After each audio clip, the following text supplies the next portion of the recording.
दूसरा दृश्य भगवान के कौशांबी में विहरते समय की घटना है। बुद्ध विरोधी धर्म गुरुओं ने गुंडों बदमाशों को रुपए पैसे खिला पिलाकर भगवान का तथा भिक्षु संघ का आक्रोशन अपमान करके भगा देने के लिए तैयार कर लिया था। वे भिक्षुओं को देखकर भद्दी गालियां देते थे। नहीं लिखी जा सके ऐसी, शास्त्र कहते हैं। जो लिखी जा सके वे ये थी। भिक्षु निकलते तो उनसे कहते तुम मूर्ख हो, पागल हो, झक्की हो, चोर उचक्के हो, बैल गधे हो, पशु हो, पाशविक हो, नारकी हो, पतित हो, विकृत हो। इस तरह के शब्द भिक्षुओं से कहते। ये तो जो लिखी जा सके, ना लिखी जा सके तुम समझ लेना। वे भिक्षुणियों को भी अपमानजनक शब्द बोलते थे। वे भगवान पर तरह तरह की कीचड़ उछालते थे। उन्होंने बड़ी अनूठी अनूठी कहानियां गढ़ रखी थी और उन कहानियों में, उस कीचड़ में बहुत से धर्मगुरुओं का हाथ था। जब बहुत लोग बात कहते हो तो साधारण जन मान लेते हैं कि ठीक ही कहते होंगे, आखिर इतने लोगों को कहने की जरूरत भी क्या है, ठीक ही कहते होंगे। आनंद स्थविर ने भगवान के पास जाकर वंदना करके कहा, बनते ये नगरवासी हम लोगों का आक्रोशन करते, गालियां देते, इससे अच्छा है कि हम किसी दूसरी जगह चलें। यह नगर हमारे लिए नहीं। भिक्षु बहुत परेशान हैं, भिक्षुणियां बहुत परेशान हैं। झुंड के झुंड लोग पीछे चलते हैं और अपमानजनक शब्द चीखते चिल्लाते हैं। एक तमाशा हो गया, यहां तो जीना कठिन हो गया।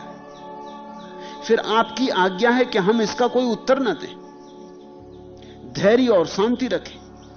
इससे बात और असह्य हुई जाती, हमें भी उत्तर देने का मौका हो तो हम भी जूझ लें और निपट लें। छत्री था आनंद, पुराना लड़ाका था। ये भी एक झंझट लगा दी है कि कुछ कहना मत, कुछ बोलना मत, उत्तर देना मत।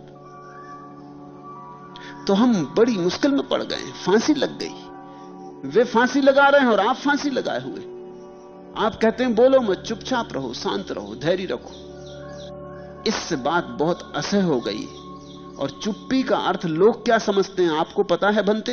वे समझते हैं कि हमारे पास जवाब नहीं है इसलिए चुप है। वे सोचते हैं कि है ही नहीं जवाब, नहीं तो जवाब देते ना। बातें सच हैं जो आपके खिलाफ प्रचारित की जा रही, इसलिए तो बुद्ध चुप है, बुद्ध के भिक्षु चुप है। देखो कैसे चुपचाप पूंछ दबा के निकल जाते। शांति का मतलब वे लोग ले रहे हैं कि पूंछ दबा के निकल जाते, कुछ बोलते नहीं। सत्य होता है इनके पास तो मैदान में आते, जवाब देते। भगवान हंसे और बोले, आनंद फिर कहां चले? आनंद का बनते इसमें क्या अड़चन है? दूसरे नगर को चलें। और वहां के मनुष्यों द्वारा आक्रोशन करने पर कहां जाएंगे? भगवान ने कहा बनते वहां से भी दूसरे नगर को चले चलेंगे। नगरों की कोई कमी है? आनंद बोला। पागल आनंद, लेकिन ऐसा सभी जगह हो सकता है, सभी जगह होगा। अंधेरा सभी जगह हमसे नाराज होगा, बीमारियां सभी जगह हमसे रुष्ट होंगी। धर्मगुरु सभी जगह ऐसे ही हैं और उनके स्वार्थ पर चोट पड़ती है आनंद, तो वे जैसा यहां कर रहे हैं वैसा वहां भी करेंगे। और हम उनके स्वार्थ पर चोट करना बंद भी तो नहीं कर सकते आनंद। कसूर तो हमारा ही है, भगवान ने कहा। हम उनके स्वार्थ पर चोट करते हैं, वे प्रतिशोध करते हैं। हम चोट करने से रुक नहीं सकते, क्योंकि अगर हम चोट ना करें तो सत्य की कोई हवा नहीं फैलाई जा सकती। और जिन्होंने असत्य को पकड़ रखा है वे, तुम सोचते हो चुप ही बैठे रहेंगे?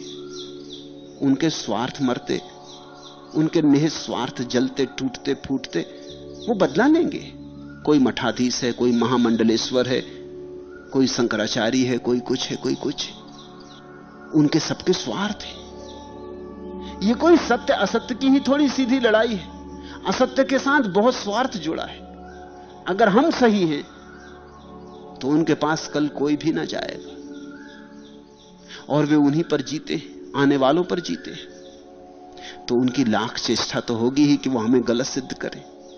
फिर उनके पास कोई सीधा उपाय भी नहीं है, क्योंकि वे ये तो सिद्ध नहीं कर सकते कि जो वे कहते हैं सत्य है। सत्य का तो उन्हें कुछ पता नहीं, इसलिए वो उल्टा उपाय करते, गाली गलौज पर उतर आते, अपमान आक्रोशन पर उतर आते। ये उनकी कमजोरी का लक्षण है।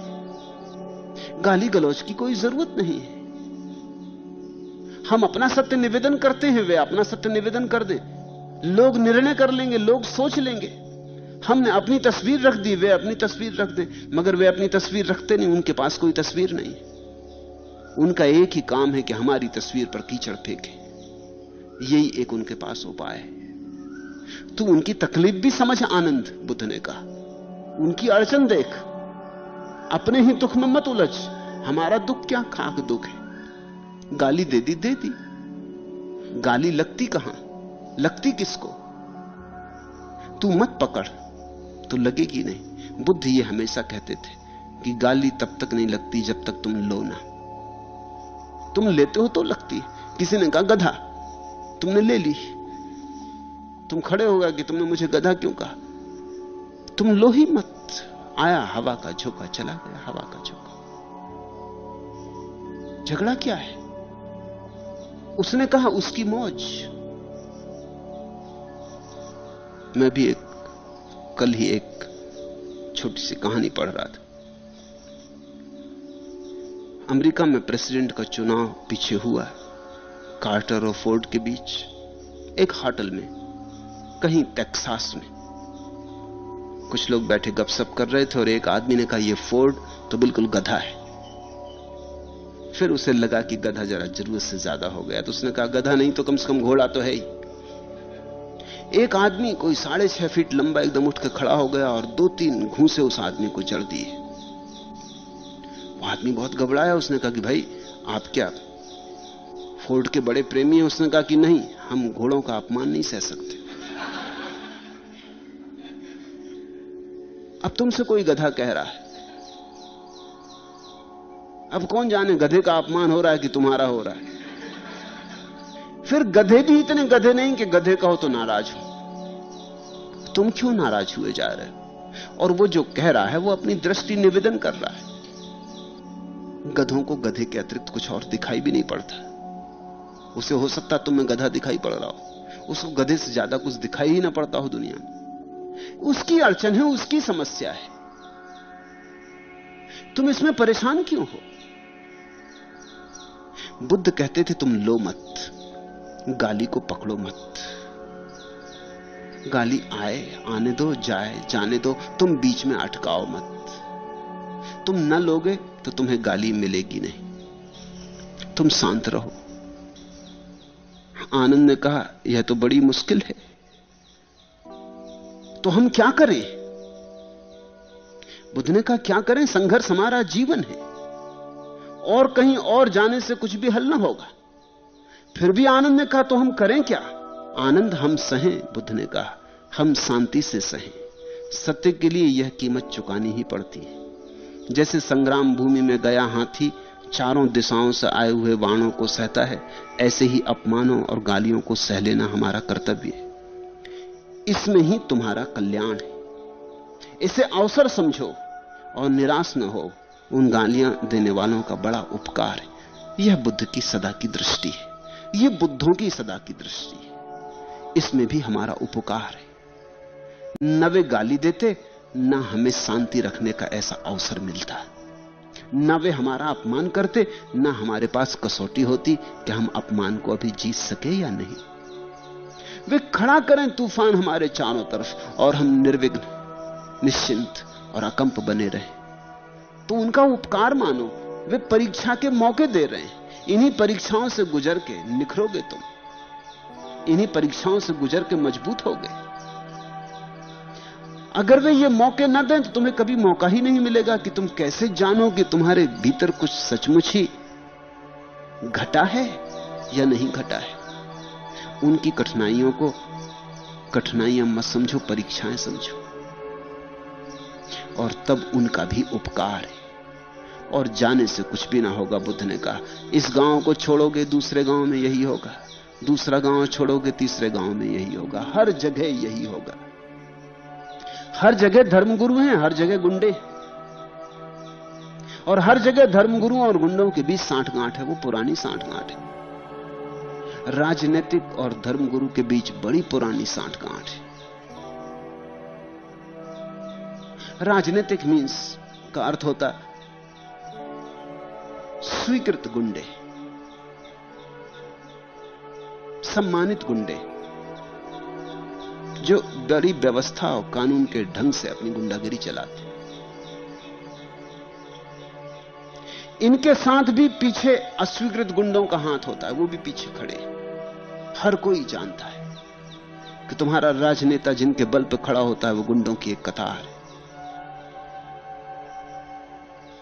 तुम्हारा राजनेता कुशल डाकू है और डाकू उसके सहारे के लिए खड़े।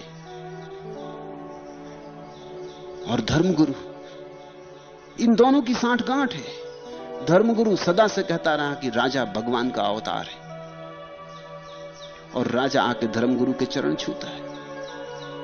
जनता खूब भुलावे में रहती। जनता देखती कि धर्मगुरु सच्चा होना चाहिए, क्योंकि राजा जिसके पैर छुए। और जब धर्मगुरु कहता है कि राजा भगवान का अवतार है, तो ठीक ही कहता होगा। जब धर्मगुरु कहता तो ठीक ही कहता होगा। यह षड्यंत्र है, यह पुराना षड्यंत्र है, यह पृथ्वी पर सदा से चलता रहा है। धर्मगुरु सहायता देता रहा राजनेताओं को, राजनेता सहायता देते रहे धर्मगुरुओं को। दोनों के बीच में आदमी कसा रहा है, दोनों ने आदमी को चूसा है। बुद्ध दोनों के विपरीत एक बगावत खड़ी कर रहे हैं। तो कहते हैं हर गांव में यही होगा, हर गांव में यही होना है, गांव गांव में यही होना है, क्योंकि हर गांव की कहानी यही, व्यवस्था यही। हम जहां जाएंगे वहीं अंधेरा हमसे नाराज होगा, हम जहां जाएंगे वहीं रोग हमसे रुष्ट होंगे, हम जहां जाएंगे वहीं हमें गालियां मिलेंगी, अपमान मिलेंगे। तुम इनके लिए तैयार रहो, यही हमारा सम्मान है। सत्य की यही कसौटी। आनंद को ये बातें कह के बुद्ध ने ये सूत्र कहे थे, ये गाथाएं। अहम नागोव संगामे चापतो पतितम सर, अतिवाक्यम तिथिक्षसम दुस्सीलो ही बहुजनो,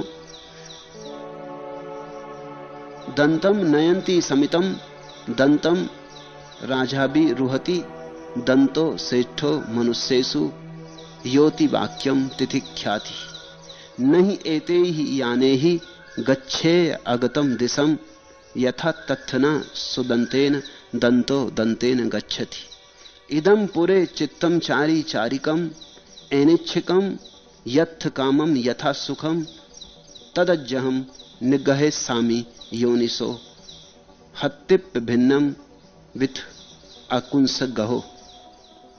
जैसे युद्ध में हाथी गिरे हुए वाण को सहन करता है, वैसे ही मैं कटु वाक्य को सहन करूंगा, क्योंकि बहुजन तो दुशील ही हैं, बहुजन तो दुष्ट प्रकृति के हैं ही। इसे मानकर चलो, सभी जगह ये बहुजन मिलेंगे। फिर जैसे युद्ध में हाथी गिरे हुए वाण को सहन करता है, चारों दिशाओं से आते वाणों को सहन करो।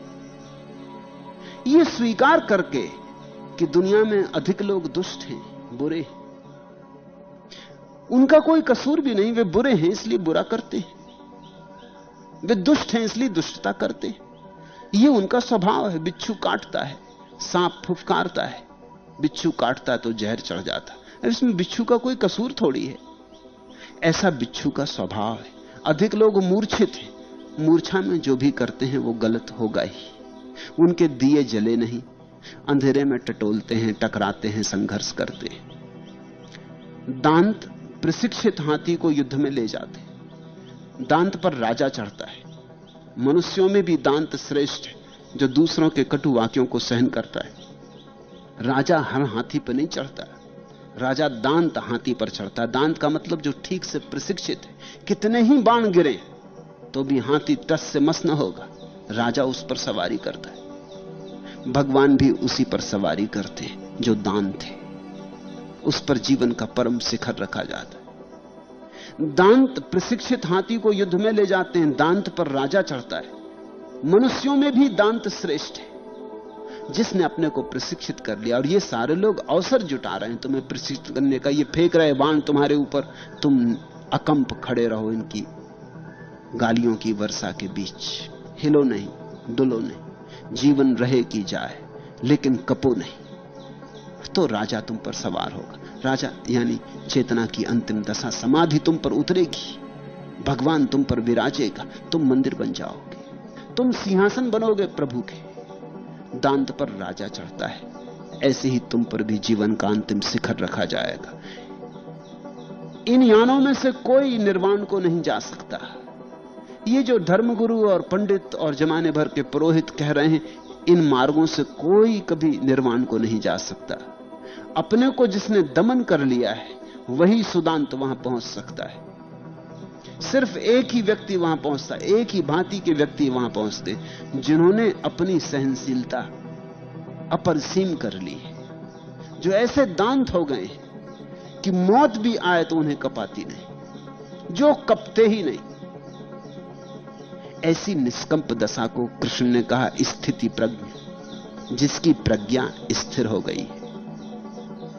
यह चित्त पहले यथेच्छ, यथाकाम और यथासुख आचरण करता रहा। जिस तरह भड़के हुए हाथी को महावत काबू में लाता है, उसी तरह मैं अपने चित्त को आज बस में लाऊंगा। जब भी कोई गाली दे तुम एक ही बात ख्याल करना, जब भी कोई अपमान करे एक ही स्मरण करना, एक ही दिया जलाना भीतर। यह चित्त पहले यथेच्छ, यथाकाम, यथासुख आचरण करता रहा।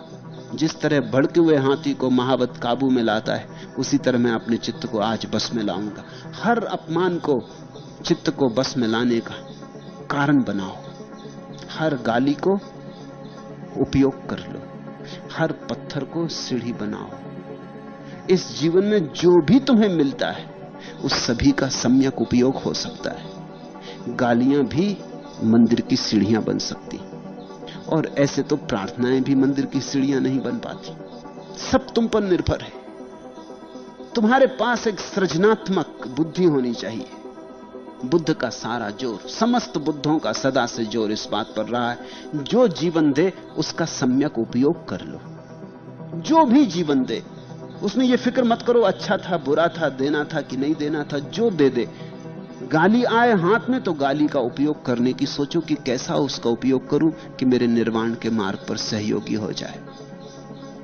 कैसे मैं इसे अपने भगवान के मंदिर की सीढ़ी में रूपांतरित कर लूं, और हर चीज रूपांतरित हो जाती। आज इतना।